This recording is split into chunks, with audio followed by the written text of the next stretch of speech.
नमस्कार। क्या है रोलट एक्ट और कैसे हुआ जलियांवाला बाग हत्याकांड?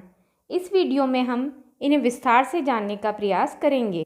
रोलट एक्ट या रोलट सत्याग्रह सन 1919 का वर्ष भारत के लिए अत्यंत असंतोष का था।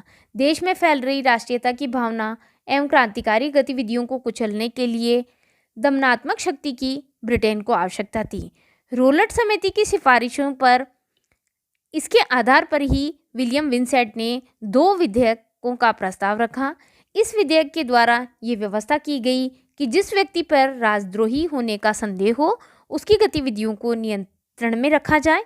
जिस व्यक्ति से शांति भंग होने की संभावना हो उसे बंदी बना लिया जाए। गांधी जी ने कहा कि रोलट विधेयक से छुटकारा पाने के लिए सत्याग्रह ही एकमात्र उपाय। गांधी जी ने इस संदर्भ में गवर्नर जनरल से भी इस पर पुनः विचार करने के लिए अनुरोध किया, परंतु गांधी जी के अनुरोध और विधानसभा के भारतीय सदस्यों के विरोध करने पर भी 17 मार्च 1919 को इनमें से एक विधेयक पास हो गया। जब संवैधानिक प्रतिरोध का अधिक प्रभाव नहीं हुआ तो गांधी जी ने सत्याग्रह शुरू करने का सुझाव दिया। उनकी अध्यक्षता में फरवरी 1919 में एक सत्याग्रह सभा गठित की गई। 6 अप्रैल को जनता से हड़ताल की अपील की गई। जनता ने इस अपील में बड़े उत्साह से अमल किया। तारीख के बारे में कुछ गलतफहमी के कारण दिल्ली में 30 मार्च को हड़ताल का आयोजन कर लिया गया। इस दौरान काफ़ी हिंसाएं फैली। बाकी जगहों पर भी हड़ताल के दौरान हिंसाएं हुई, लेकिन पंजाब की घटनाएं खतरनाक मोड़ ले रही थी। जलियांवाला बाग हत्याकांड। अमृतसर में भी सत्याग्रह के समर्थन में सभाएं हुई। वहां 6 अप्रैल को तो शांति से निकल गया, परंतु 10 अप्रैल को अमृतसर के डिप्टी कमिश्नर ने बिना किसी कारण पंजाब के 2 नेताओं डॉक्टर सत्यपाल और डॉक्टर सैफुद्दीन कीचलू को बंदी बनाकर अज्ञात स्थान पर भेज दिया। इसका समस्त पंजाब ने विरोध किया।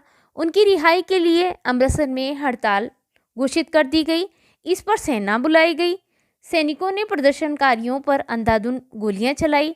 11 अप्रैल को जनरल डायर ने सेना सहित अमृतसर पर अधिकार कर लिया।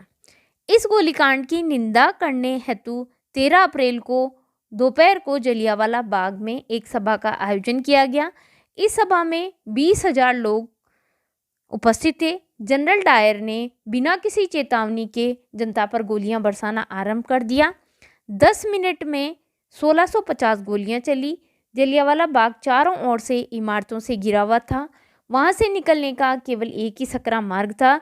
जनरल डायर के 150 सैनिक उस दरवाजे को रोककर गोलियां चला रहे थे। सरकारी रिपोर्ट के अनुसार मृतकों की संख्या 379 थी, जबकि कांग्रेस की रिपोर्ट के अनुसार ये संख्या 500 थी। सरकार के अनुसार आहतों की संख्या 15,000 थी। डायर के सैनिक तब तक गोलियां चलाते रहे जब तक गोलियां समाप्त नहीं हो गईं। इस प्रकार 13 तारीख को अमृतसर में सर्वाधिक दुखद घटना घटी, जो जलियांवाला बाग हत्याकांड के नाम से प्रसिद्ध हुई। इस कांड के बाद भी सरकार ने दमन का रवैया बरकरार रखा।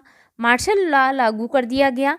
आतंकराज के उस काल में बड़े पैमाने पर गोलीकांड हुए, फांसियां दी गई, हवाई जहाज़ों से बम बरसाए गए, लोगों को पेट के बल रेंगने के लिए मजबूर किया गया।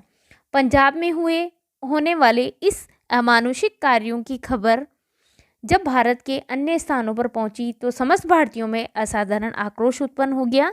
कोई भी स्वाभिमानी इस निर्मम अत्याचारों को आंख मूंद कर देख नहीं सकता था। गवर्नर जनरल की कार्यकारिणी के सदस्य शंकरन नायर ने मार्शल लॉ के विरुद्ध त्यागपत्र दे दिया। रविन्द्रनाथ टैगोर ने भी पंजाब की बर्बर घटनाओं से विक्षुब्ध होकर अपनी सर की उपाधि लौटा दी। इस घटना की जांच हेतु गठित हंटर समिति की कार्रवाई से सभी राष्ट्रवादी बहुत क्षुब्ध थे। गांधी जी ने देखा कि पूरा माहौल हिंसा की लपेट में है, तो उन्होंने आंदोलन वापस ले लिया।